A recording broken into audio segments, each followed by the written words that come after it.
주께서 친히 날 구해 주사 넓으신 사랑 베푸시네. 무거운 짐을 나 홀로 지고 견디다 못해 쓰러질 때 불쌍히 여겨 구원해 주니 은혜의 주님 오직 예수.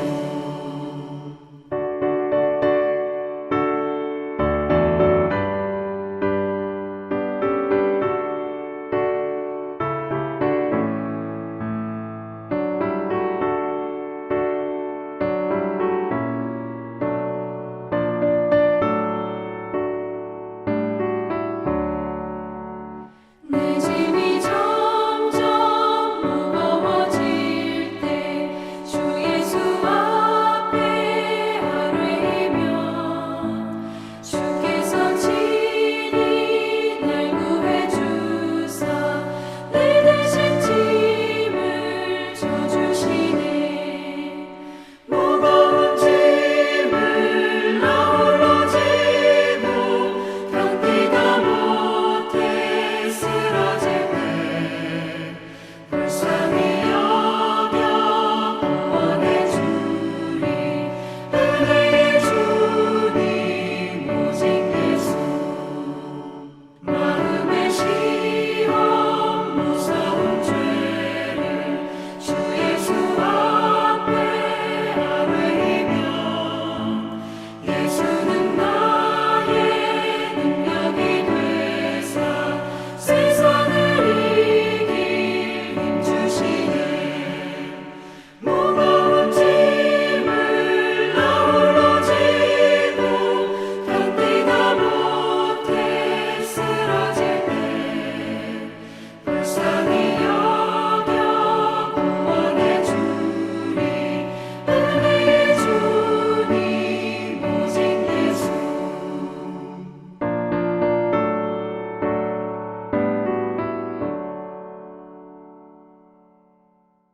오늘 우리에게 주신 하나님의 말씀은 사무엘하 19장 1절부터 8절의 말씀입니다. 구약성경 494쪽입니다. 사무엘하 19장 1절부터 8절까지의 말씀을 드라마 바이블로 낭독합니다. 제 19장.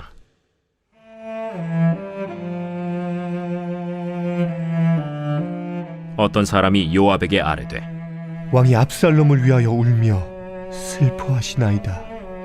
왕이 그 아들을 위하여 슬퍼한다 함이 그날의 백성들에게 들리매 그날의 승리가 모든 백성에게 슬픔이 된지라.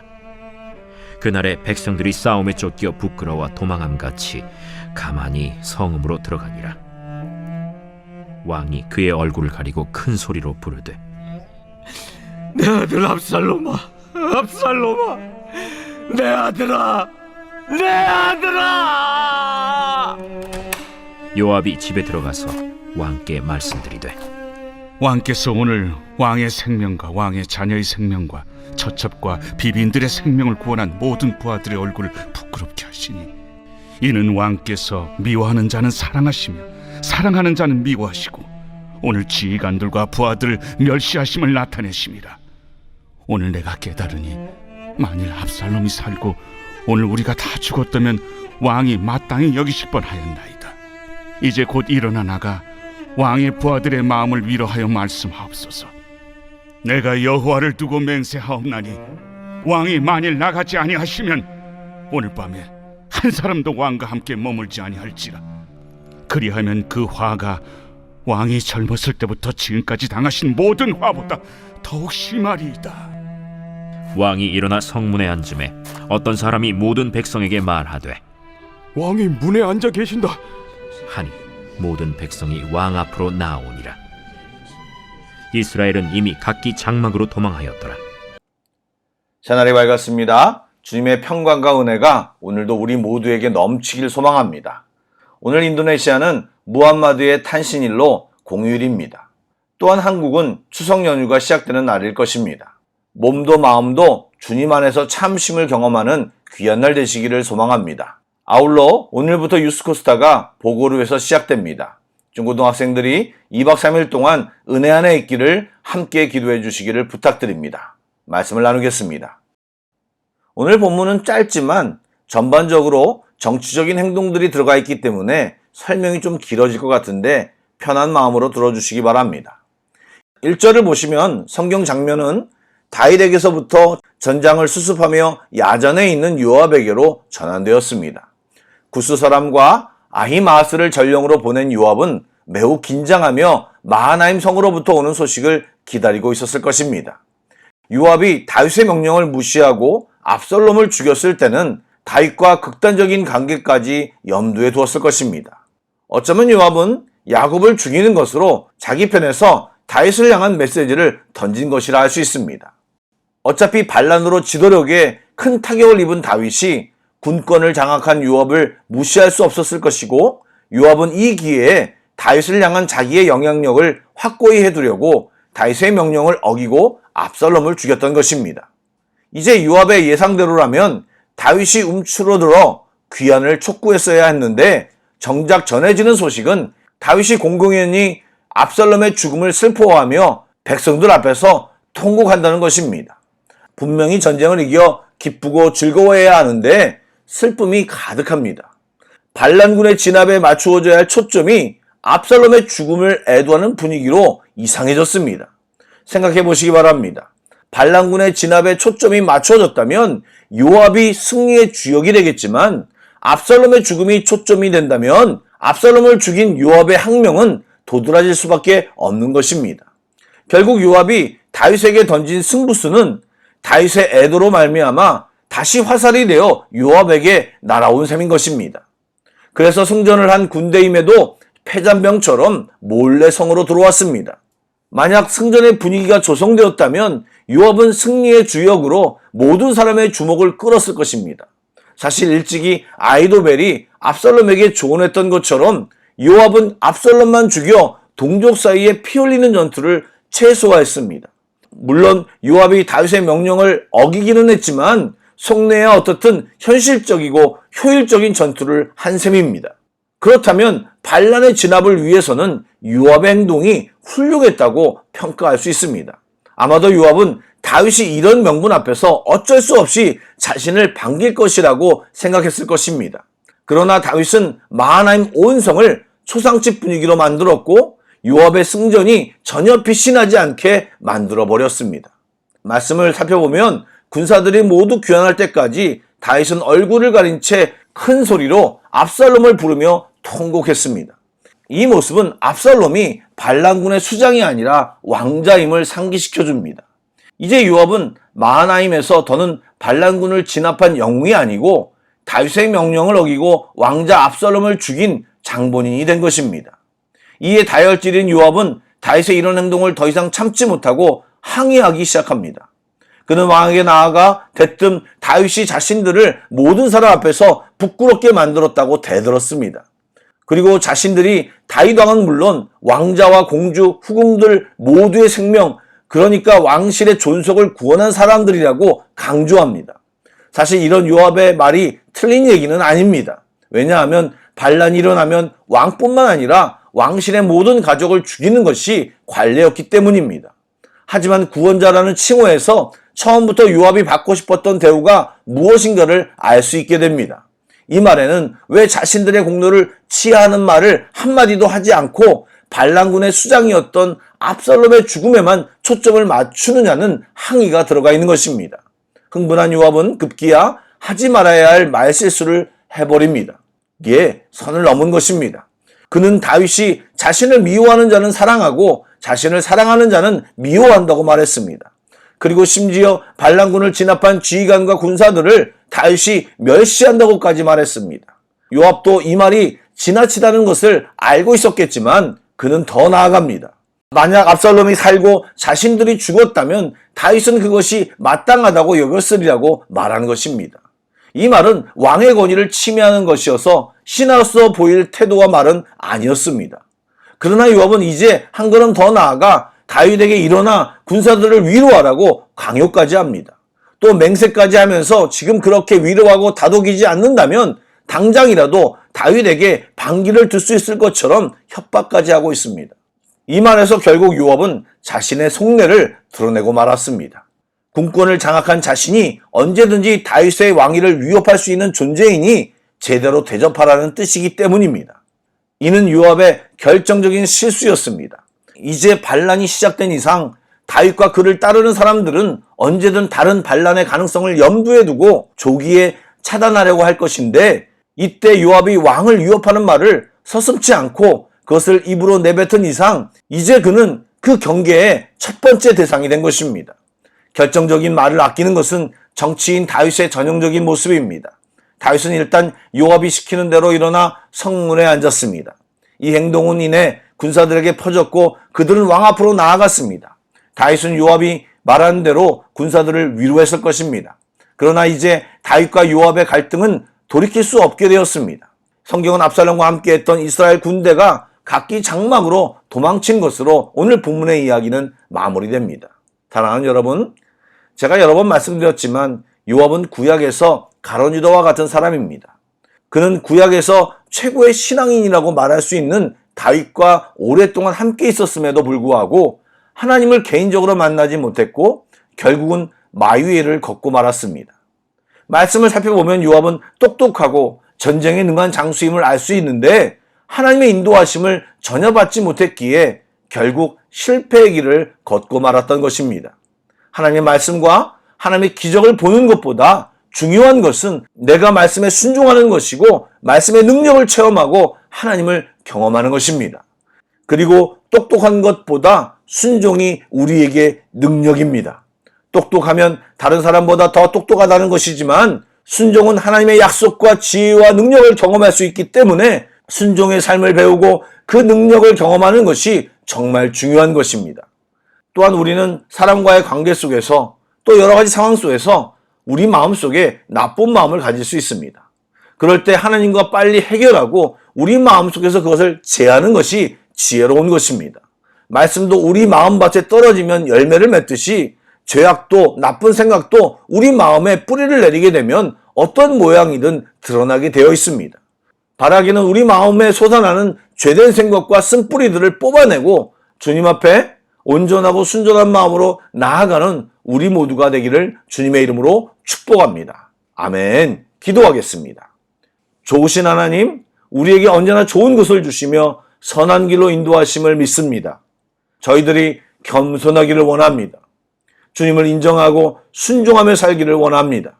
스스로 똑똑하다고 판단하고 따지는 것보다 순종하고 낮아지기를 노력하여 우리의 삶 속에 내 판단의 결과가 아닌 순종과 더불어 말씀하신 주님의 약속들이 가득 채워지기를 소망합니다. 성령님 도와주시옵소서. 예수님의 이름으로 기도드립니다. 아멘. 계속해서 찬양곡을 묵상하시고 합심기도와 개인기도로 나아가겠습니다.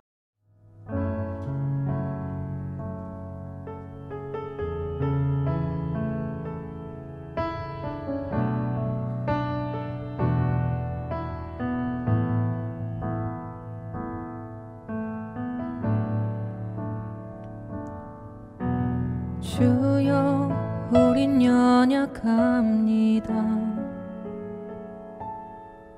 우린 오늘을 힘겨워합니다. 주 뜻 이루며 살기엔 부족합니다. 우린 연약합니다. 주여 우린 넘어집니다. 오늘 하루 또 실수합니다. 주의 긍휼을 구하는 죄인입니다. 우린 주만 바라봅니다. 한없는 주님의 한없는 주님의 은혜 온 세상 위에 넘칩니다. 가릴 수 없는 주 영광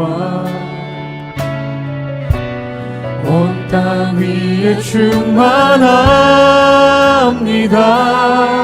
주님만 이 길이 오니 우린 그 길 따라갑니다. 그날에 우릴 이루신 주는 완전합니다.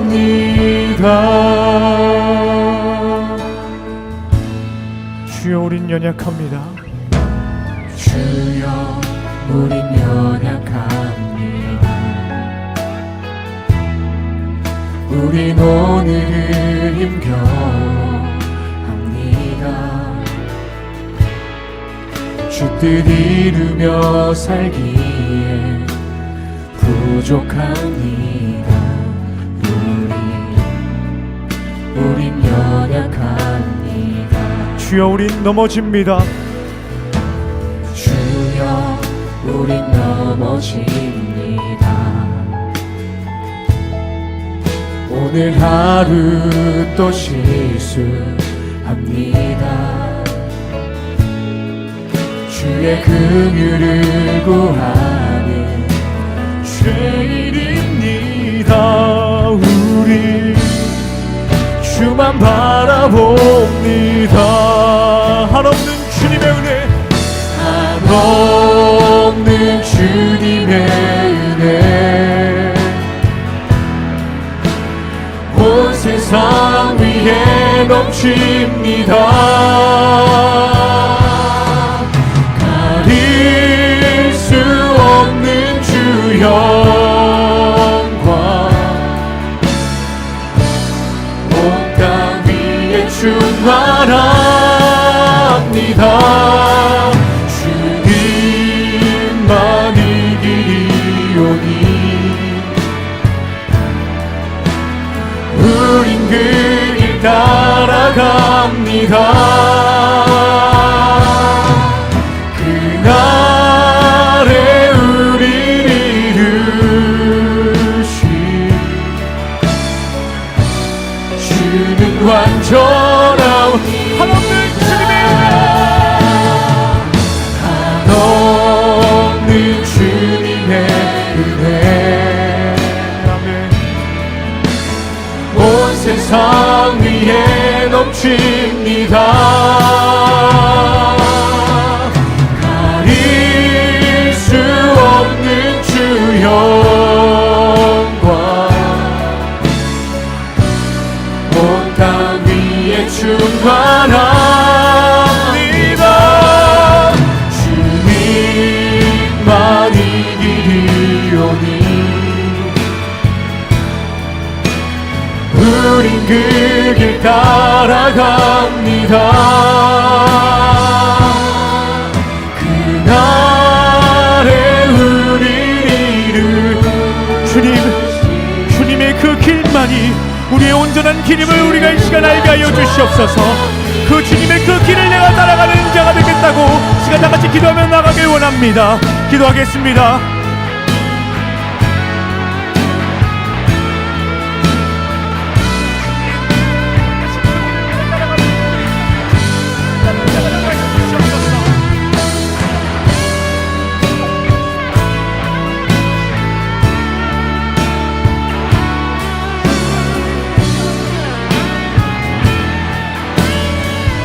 한없는 주님의 은혜, 한없는 주님의 은혜 온 세상 위에 넘칩니다. 가릴 수 없는 주 영광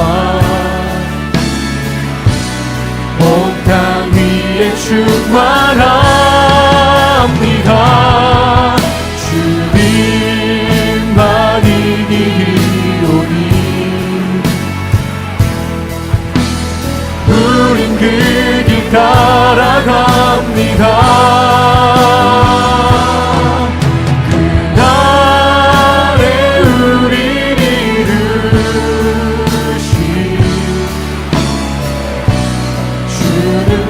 전합니다.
아멘.